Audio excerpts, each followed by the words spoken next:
Hey everyone, and welcome back to my channel. So, I said I was going to do a part 2 to the part 1 for being a respiratory therapist. I'm going to be talking about switching from an adult critical care therapist to a pediatric respiratory therapist. Um, Switching was a little bit challenging for me, simply because, kids they're a blessing, but also, they are uh, it can be a little challenging to work to me. Other people might think it's a little bit easier, but it to me it's a joy, especially working on the floors. With the kids are sick, but still they're up. They can, some are playful, and you give breathing treatment. Some are on trach collars. Some places do it different, like where I work. Um, we do the heated trach collars for the babies here. Now um, in adults we don't use like the heated. We do like the cool mist therapy. But with kids you don't do that. You have to warm them up so they won't plug. So that's a different part. That's what's different when it comes to like the trach collars, dealing with the trach, with with kids versus adults. So adults, you can do the cool mist and it'll be fine and it'll keep them unplugged. But babies, you always have to do like warm. So that's something I learned here, because this is like my first year being a pediatric respiratory therapist, and I was so nervous. Like, I don't know what happened, but I swore up and down I would never do peds or neonate or anything like that because it always scared me. Because they're so, especially the NICU, they're so fragile and you can't, I mean, you have no room. So, but when I did a recent move, and I rotated PICU in the smaller hospital that I was working in, and so, it brought back that desire to, I love kids. And I'm like, okay, Lord, I prayed about it. I said, God, I'm very nervous about working with kids. But if you will send me to the right, send me to like the right place. And actually, the job that I was looking at, I had like a specialty PD, and I said, you know what, Lord, I love kids, and kids really bring me joy right now. Because I mean, something about kids just makes me happy. So, and I'm just a completely different person when I'm around kids. They're very joyful, but I've always loved kids. But I said, God, just if I apply for this job and I get it, can you please just help me to have like the best, orient people that orient me, because I'm new to this part of the field. But I'm actually thankful that I do have some years of experience from working adults because it helps out. But it's still different. And so lo and behold, I applied for the job. I got a call back that night. And I interviewed. I told the chief director at the time, that I really, this is something brand new for me, so I really need a good orientation. And do you know, I got the job, and I have had like the best orientation. They made sure I knew my stuff. They went over everything thoroughly with me. I had very good people to orient me, so I was really blessed. So it is a transition, especially when you haven't done peds. Now, I work core ER, where I came from, and trauma ICU. So sometimes in ER we'll get the babies, but it's still, we were the hospital that we actually shipped everything out. So we would intubate them, and then they would get shipped out. Um, you know, um, so it's definitely a difference. See, what else is a difference? Like the dealing with the tube size. The tube size is definitely different from like your adult, but of course, as kids. And with the medicine, of course, they do things a lot differently here in Miami than where I came from. I worked in Dallas and I worked in North Carolina. But I've been a therapist, May will be 10 years. And to me, I have learned the absolute most, like, getting started in PICU. They decided to start me off in PICU first. Well, the floors first and then PICU. And I'm so glad that I went to PICU first because PICU really actually kind of prepared me, even though it was different, but it prepared me for NICU. Because we still have the little small babies too, and sometimes we'll get the NICU babies here too. So it at least gave me a good hands-on with the smaller kids first before going for the teeny tiny kids. So I'm glad they started me off in PICU first. That was a blessing. But PICU, all they do is nitric here. In this unit, nitric. And so I went from a place where I was barely doing nitric to doing nitric all the time. Like the OR comes and they'll want you to get the system set up and purged, and then they'll take it back to OR. And sometimes you actually go to the OR because some of the anesthesia people, some of them know how to use it and some don't. So we would get called down there a lot, and sometimes we would have to transport with it. But now I really am getting the nitric down. Before I had got it down, but it was always hit or miss.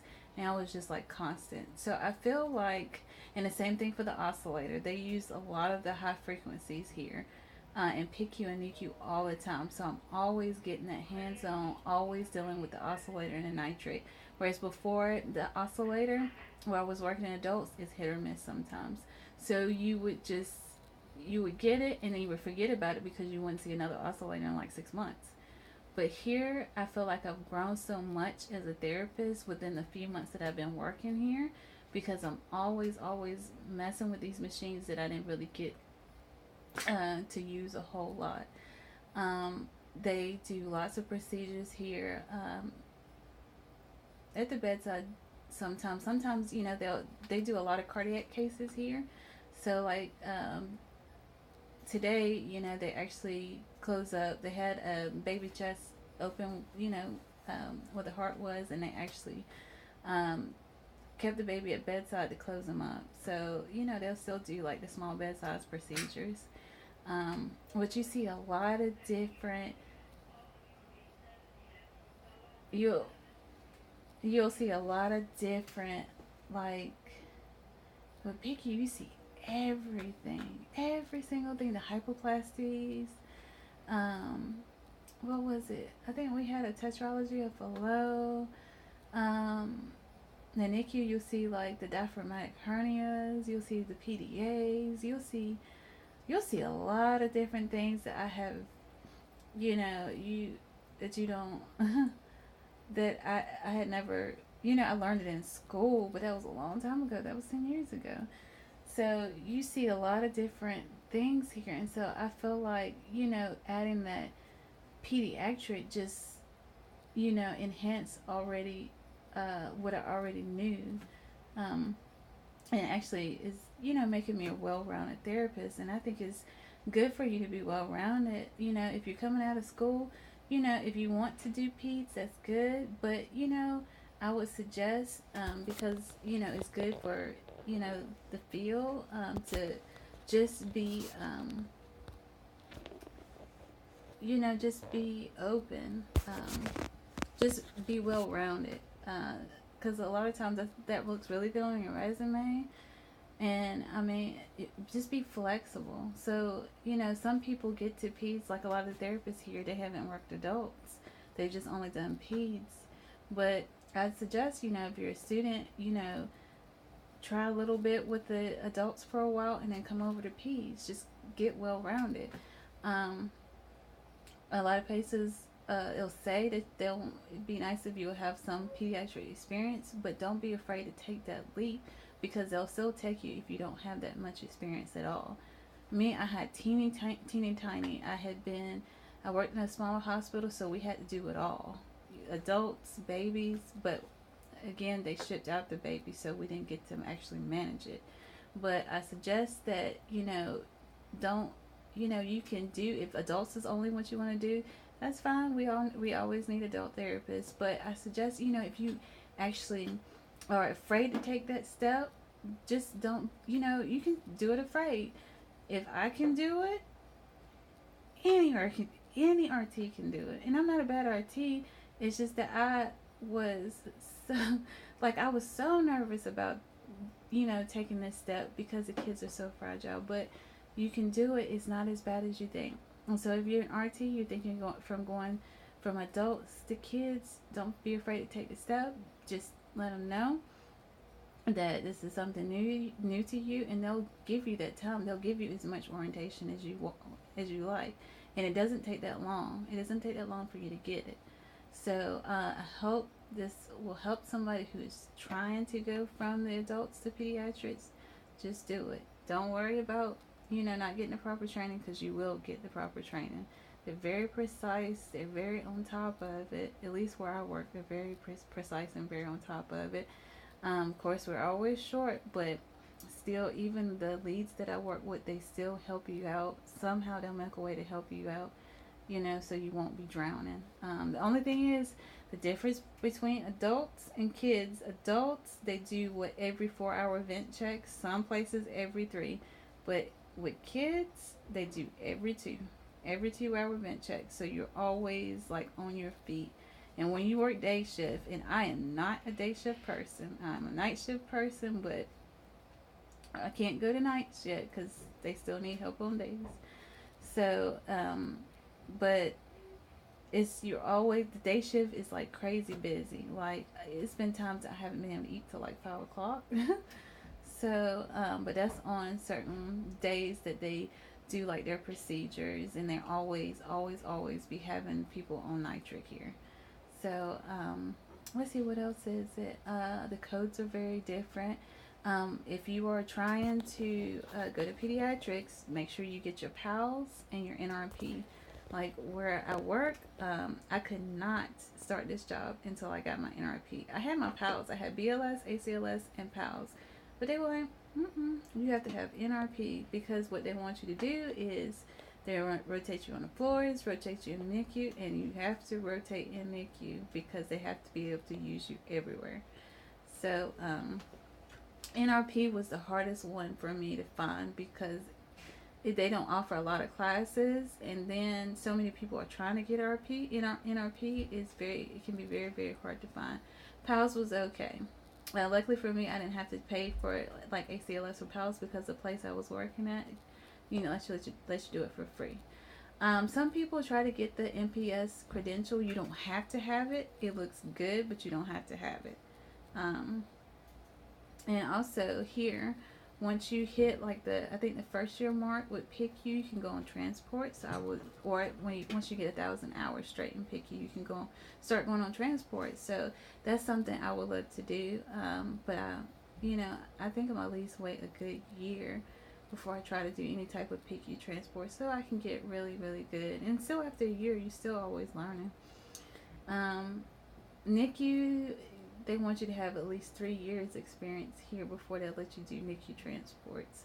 But you'll go to lots of places. So if you desire to do that as well, you can. Just eat up, try to work overtime, eat up all the experience you can to get it. So you can get comfortable. And so when they offer you, if the facility you're working at, like mine, they offer to do transports here, and it's places that they got to go, like Guatemala, where else? I think Guatemala, El Salvador, Bahamas. You get to go overseas. Just have to make sure you have a good passport. It doesn't expire within like 6 months. So, but yeah, if my thing is, if you're nervous about it, it's okay. Do it afraid. That's my thing this year. Even if you're afraid, go for it. You try it, at least try it. If you don't like it, you can always go back to adults. So, I hope this has helped somebody. If you have any questions, just feel free to ask, feel to comment. If I left anything out, I know I could probably add some more stuff. But this is like what is that, starting December, so January, February, March. This is month 3 for me. And I feel like well-rounded. I'm just really getting my feet wet. So it's not bad. I actually had the PICU by myself. And I remember when I was oh man, I remember I was terrified when I started. Now I feel good and confident. So, and the doctors are the doctors, they are so much nicer here than adults. Like, they speak to you, they acknowledge you, they work with you, they really work with you. Everybody speaks here, everybody works together. The nurses are good, the nurses know how to do stuff when it comes to our stuff too. And everybody really works with PICU, everybody really works together. NICU, same way. So that has been a blessing to me, because I've been to places where the doctor don't want to look at you, don't want to talk to you. They just change your mess right in front of your face. I could be standing literally right here, and the doctor reach across my face and change my vent. I'm like, they don't even speak. But with kids, they talk to you. They make a change to tell you. You know, or they'll ask you to do it. I feel more like an RT here, not just an alterner. They actually rely on us, so that's really, really good. So it just all depends. Just pick, do your research on where you want to go. In an interview, just make it known. And if they don't want to teach you that good, you can always, look at other places. But do your research. And just don't be nervous, just go for it. If it's something that you've been wanting to do, go for it. If you're a student, when you want to do peds, you can do it, because I know a girl here that just graduated not too long ago, and they started her off, and she actually working the floors in the NICU. So you can do it. Other therapists here just started off peds first. They didn't want to do adults. So if you want to do it, you can. But I always suggest, like, if you can, start off in adults, or if you want to start off in peds, you can, and go to adults. But just kind of get well rounded so you can be able to do everything, But anyway, I hope this helped somebody. I hope you guys have a great day, and see you in the next video. Bye.